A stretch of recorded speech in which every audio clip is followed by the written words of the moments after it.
Faster blaster आणि एक बार फिर से वर्कआउट करना चाहिए. Come on guys. Yes sir. Yes.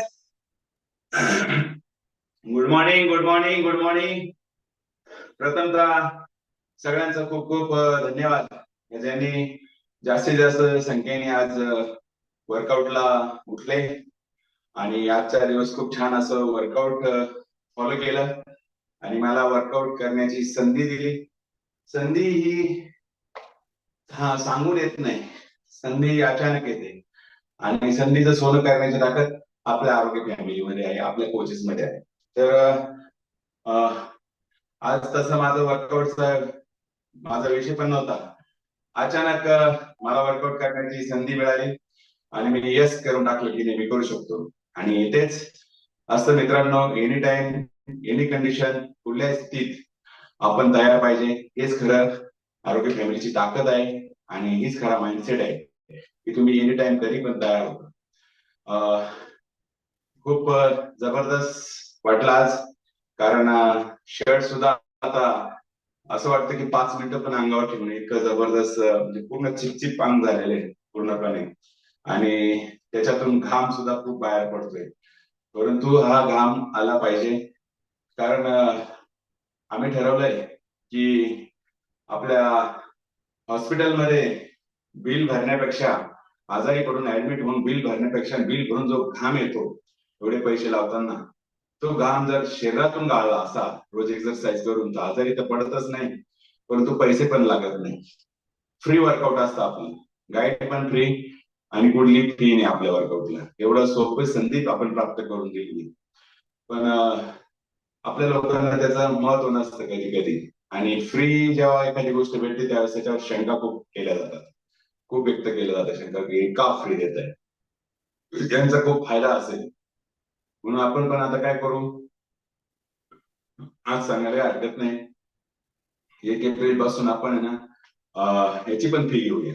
जे जॉईन होतील ना त्यांच्याकडून दर महिन्याला आपण फी घेऊया, म्हणजे त्याचं महत्व वाढेल आणि लोकांना ते कळेल. इथे फी घेतात याचा अर्थ इथं प्रॉपर लक्ष दिलं जातं, वजन पण कमी होतं आणि इतर शरीराच्या डिसऑर्डर पण जातात. बाय द वे, वेळ न घालवता आणि आपला गायधनी सर आहे ना, Gaydhani sir government contractor sir, 24 घेत जा, खूप बदल होऊ शकतो तुमच्यामध्ये. आता मार्च एंड संपल्यातच जमा आहे, म्हणजे तो चालणारच आहे, त्याचं टेन्शन घेऊ नका. परंतु 24 आजच तुमच्या कोचला कॉल करा. आपल्यासाठी काहीच माग नाही, कॉन्ट्रॅक्टरसाठी तर काहीच माग नाही, कुठं लेवल होती सांगता येत नाही, तर तो मागून घ्या तुम्ही. आणि तो तुमच्यासाठी खूप आवश्यकता आहे. आणि रिपीट पण मागून घ्या तुमच्यासाठी, ते पण मागून घ्या. तर बाय द वे, ते माझ्या क्षेत्रातले असल्यामुळे मला सल्ला देणं गरजेचं आहे, माझे बांधव आहेत ते, त्याच्यामुळे सल्ला देणं गरजेचं आहे. तर बाय द वे, माझं नाव अनिल आव्हाड.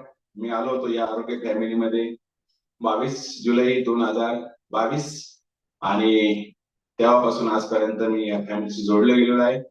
आणि रोज नीती नियमाने सकाळी उठणे, वर्कआउट करणे, बऱ्याचशा गोष्टी फॉलो करणे, सिस्टीमला धरून राहणे, असं बरंच मी फॉलो करतो.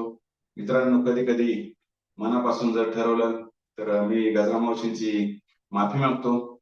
काल त्यांची वास्तुशांती होती संध्याकाळी आणि मी डाएट चालू केलं होतं. तर डाएटला मला आम्ही ठरवलं होतं की आता संध्याकाळी कुठल्याही प्रकारचं चूक होऊन द्यायची नाही. बाहेर प्रोग्रामला जेवण होतं चुकून, तर ते पण करायचं नाही असं मी ठरवलं होतं. म्हणून काल वास्तुशांतीला येता नाही आलं, कारण तिथे टाळता नसतं आलं.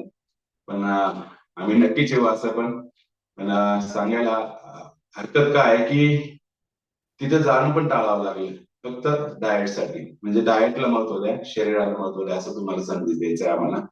आणि मी आलो होतो 22 जुलै 2022 रोजी. तेव्हा माझं वजन होतं 117 किलो, 117.500. आणि सुरुवातीला 3.5-4 महिन्यामध्येच मी जवळजवळ 30 किलो वजन पण, फॅट लॉस पण कमी केला होता. फॅट्स कमी केले ते, वजन कमी होतं, फॅट्स कमी केले ते. आणि त्याच्यानंतर कालांतराने खूप असं माझ्याकडे बघून खूप आपले बंधू भगिनी, नातेवाईक, मित्र परिवार जॉईन झाले. त्यांना पण कुतूहल वाटलं की ही फॅमिली कर, त्याच्यात एवढा बदल होऊ शकतो, ही फॅमिली जॉईन करायला हरकत नाही. परंतु सुरुवातीला तसा एक चांगलं काम करताना जसा त्रास होतो प्रत्येक ठिकाणी, तसा मला पण या कार्यामध्ये खूप त्रास झाला. आरोग्य फॅमिलीमध्ये लोकांना आरोग्याचं महत्व सांगताना खूप असं बोलणे पण ऐकावं लागले आणि खूप वेगवेगळ्या प्रकारचे. जसे मी एवढा समाजसेवक नाही, 1% पण नाहीये त्या समाजसेवकांच्या. महात्मा फुले असतील, डॉक्टर बाबासाहेब आंबेडकर असतील, शाहू महाराज असतील, या लोकांसारखा मी एवढा, गाडगे बाबा असतील तेवढं थोडं समाजसुधारक नाही. पण मला असं वाटलं की point not not not not not 1% तरी आपण थोडस बदल करू आणि इतरांमध्ये बदल करण्याचा प्रयत्न करू. मला खूप त्रास झाला त्या गोष्टीचा. कोणी येडं म्हटलं, कोणी क्रॅक म्हटलं, कोणी म्हणजे त्याच्या डोक्यात फरक पडला. तो सकाळी उठून काय करतो, काय ते पावडर घेतो, काय ते औषधे घेतो, कोणते औषधे घेतो माहित नाही, त्याचा साईड इफेक्ट किती होतो. आणि बऱ्याच जणांनी हा पण सल्ला दिला की हे करू नको, नाहीतर जाशील लवकर मरून. आणि ते पण सल्ले दिले. पण मित्रांनो, तुम्हाला एक मी महत्वाचं माझं आतलं जे गणित म्हणतो आपण, माझं जे कॅल्क्युलेशन आहे ते तुम्हाला सांगतो. आपलं मत काय असेल, ठाम कसं राहायचं. माझं वजन 117.500 झालं तर ते कमी होत नव्हतं, ते वाढतच चाललं होतं. आणि व्यायामाची कुठली सवय नव्हती मला. एक कॉलेज लाईफचं जीवन सोडलं तर व्यायामाची कुठली सवय नव्हती मला. त्यावेळेस फिटनेस खूप छान होता माझा. तुम्ही कधीतरी फोटो बघालच माझे. पण सगळं चांगलं होतं. परंतु कालांतराने व्यवसाय, लग्न झाल्यानंतर आरामशीर जीवन वगैरे सगळं असं ऐकत माहित म्हणतो आपण, सगळं सुरू झालं आणि खूप वजन वाढून गेलं. वजन कमी करणं खूप गरजेचं होतं. त्याच्यामुळे मानसिक संतुलन बिघडत चाललं होतं आणि तो काळ पण तसाच चालला होता. चढ उतार जे म्हणतात आपल्या व्यवसायामध्ये ते पण तसे चालले होते. कर्जाचा डोंगर नाही, पहाड, एव्हरेस्ट शिखर सारखं झालं होतं माझ्या मनाने. इतरांच्या मनाने खूप क्षुल्लक असेल, पण माझ्या मनाने ते एव्हरेस्ट शिखराच्या पण पलीकडे होतं. आणि त्याच्यातून बाहेर कसं पडावं हा मार्ग मी शोधत होतो गेल्या 5 वर्षापासून, 5 ते 6 वर्षापासून. आणि मला ते जमत नव्हतं. मी प्रयत्न करायचो आणि त्याचा परिणाम व्यवसायावर झाला. लोकांपासून थोडा दूर जायला लागलो आणि थोडा कुठेतरी कमी पडतोय. एकेकाळी म्हणजे झेलम एक्सप्रेस काय, मंगल एक्सप्रेस काय, विमानाच्या गतीने चालणार आम्ही, अचानक डायरेक्ट बैलगाडीचा सुद्धा वेग माझ्यामध्ये राहिला नव्हता. त्याचं कारण होतं वाढलेली शरीरयष्टी, फॅट्स, चरबी आणि वजन. त्याच्याबरोबर जे विचार आपण ज्याच्यातून सुटतात बाहेर, आपला ब्रेन, मेंदू, त्याला पण चरबीची लेअर आला आणि विचार असे थांबले होते. विचार थांबल्यानंतर मित्रांनो, ज्यावेळेस तुमचे विचार थांबतात ते फॅट्स आणि ह्या गोष्टीमुळे जास्त थांबतात. 99.99% तुमचं वजन हे तुमच्या सगळ्या उपयोग परिणामकारक असते. आणि तेच माझ्यावर झालं. मार्ग सुचत नव्हता. परंतु आरोग्य फॅमिली थँक्स म्हणेल मी, तेजस्वी राग आमची भगिनी होती आणि विष्णुपंत सोनवणे सर आणि भगवान बाबा यांनी मला अक्षरशः 5-7 महिने मला पाठीमागे लागून रोज कॉल करणे, रोज उठवणे. मी त्यांचं पण ऐकत नव्हतो, परंतु त्यांनी पण मला फॉलो ठेवलं. सविता सोनवणे असेल, मंगलताई सोनवणे असेल, या पूर्ण कुटुंबाने मला फॉलो केलं मला.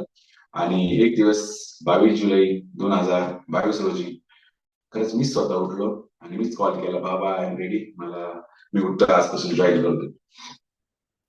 खरंच मी तो दिवस खूप छान मानतो की ज्या दिवशी माझ्यामध्ये बदल झाला.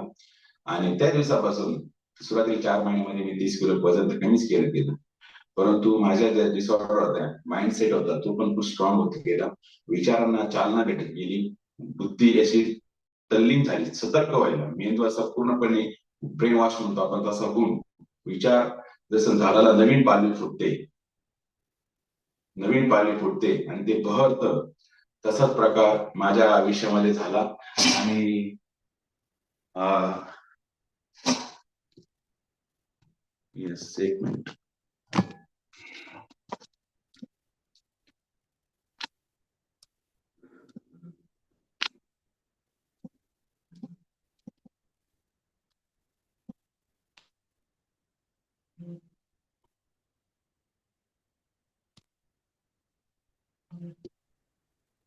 येस, तसाच प्रकार माझ्या आयुष्यामध्ये झाला आणि मी स्वतः काहीतरी बदल केल्याच्या भावना माझ्यामध्ये व्हायला लागल्या. मला जाणवायला लागलं की मी बदलत गेलेलो आहे आणि हे बदल फक्त आपल्या 80% सकस संतुलित आहार, 20% वर्कआउट आणि आपल्या ग्रेट कोचचं मार्गदर्शन, या तिन्ही गोष्टींना मी प्रॉपर फॉलो केलं म्हणून माझ्यामध्ये बदल झाला.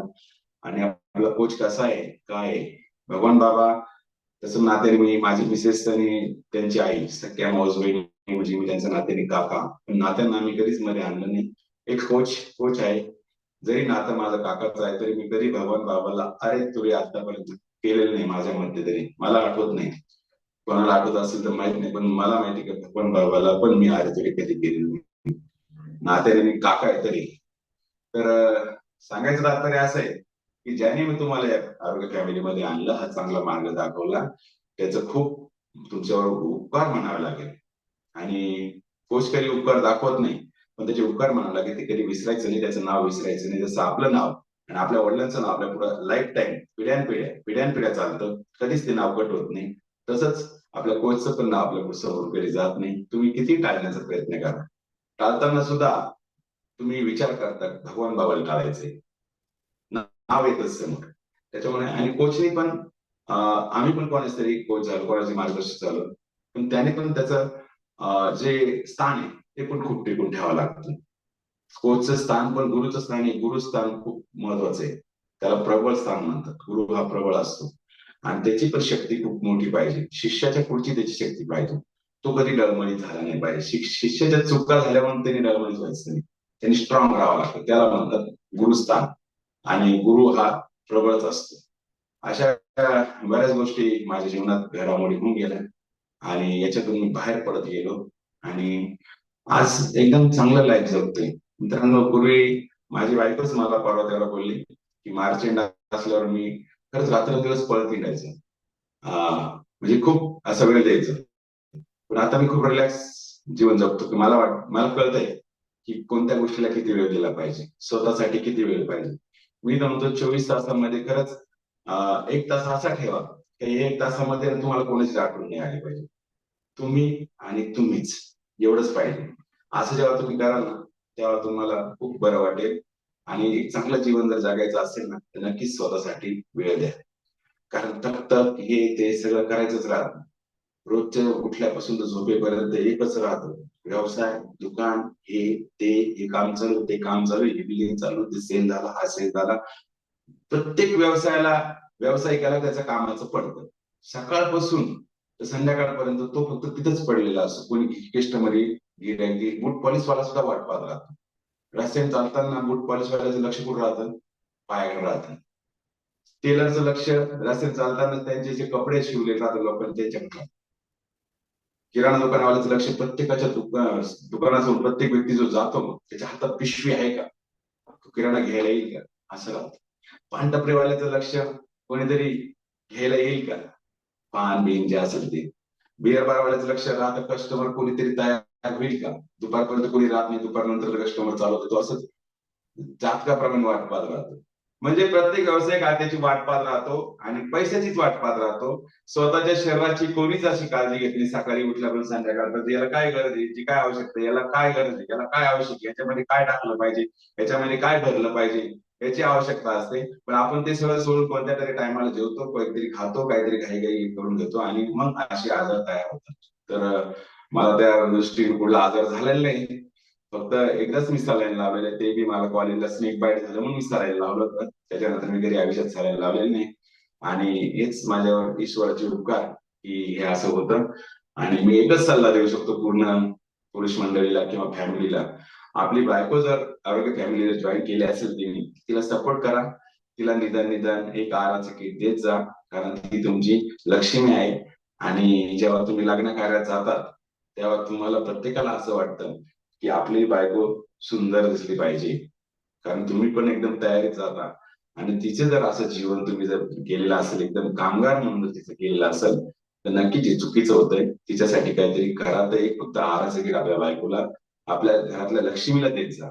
तर ती अख्खं घर हँडल करते, अख्खं घर चालवते, अख्ख्या घराची तक तिच्या डोक्यात असते, विचार तिच्या डोक्यात असतात. मुलांपासून, नवऱ्यांपासून, सासू सासऱ्यांपासून, देर भाऊ कोण जे असतील ते प्रत्येकासाठी काय बनवायचंय हे तिच्या डोक्यात असतं. म्हणून तिच्यासाठी काहीतरी करायचं असेल तर नक्कीच एक सकस तिला घेऊन देत चला आणि खरंच तुम्हाला खूप पुण्य लागेल असं मला वाटतं. बरेचसे फॅमिली मेंबर सांगतात का आम्ही घर घेतलं त्याच्यामुळे आम्हाला जमून नाही राहिलं. अरे बाबा, घर घेतलं, त्या घरात तुम्हाला राहायचंय, त्या घरात तुम्हाला जायचंय, त्या घराला घर पण कसं आणायचं, जसं तुम्ही कलर वगैरे सगळं सगळं करून मस्त बनवतात ना, तसं तुम्ही पण तुमचं स्वतःचं घर, शरीरयुक्त जे घर आहे ते तुम्ही चांगलं बनवून द्या त्या घरामध्ये. स्वतःच्या त्या बॉडीला ताण देऊन आणि घराला रोज शुभेच्छा नाही येत, घराला घर पण येत नाही. त्याच्यासाठी तुम्हाला पण स्वतः चांगलं बनावं लागतं, हेच मला सांगावं वाटतं. कारण बरेच कारण येतात. आणि आमच्यावर कर्ज खूप झालं. अहो, कर्ज खूप झालं म्हणून तुमच्या नवऱ्याने सोडलंय का? नाही. 4,000चा आठवड्यातून एकदा तरी पितो. एक हाफ साईज आहे, 500-600 रुपयाला भेटत असेल बहुतेक. मी कधी घेतली नाही, पण पाजलेले आहे, मात्र बिल पण भरलेले आहे, त्याच्यामुळे मला वाटतं. तर आपण करतोच ना, मग ते लक्ष्मीसाठी करायला पाहिजे असं आम्हाला वाटतं. आणि खूप खूप धन्यवाद. Thank you Pappu sir. आणि साऊंड सिस्टीम वैष्णव मॅडमने खूप छान सॉन्ग लावले, त्यांचं पण खूप खूप धन्यवाद. आणि मला ज्यांनी पार्टिसिपेंट म्हणजे ज्यांनी मला मदत केली वर्कआउट करण्यासाठी, प्रियांका पिंगळे मॅडम आणि पप्पू सर, माधुरी मॅडम, यांचं पण खूप खूप धन्यवाद. आणि ऊर्जा देण्याचं काम दीपाली मॅडमने केलं आणि शंकरराव सरांनी केलं, त्यांचं पण खूप खूप धन्यवाद. पप्पू सरांनी विशेष असा सगळा रोल केला, त्याबद्दल त्याचं धन्यवाद. आणि सर्वांचं खूप खूप धन्यवाद पुन्हा एकदा. थँक्यू. येस. धन्यवाद सर, खूप छान असं गायडन्स केलं आणि मला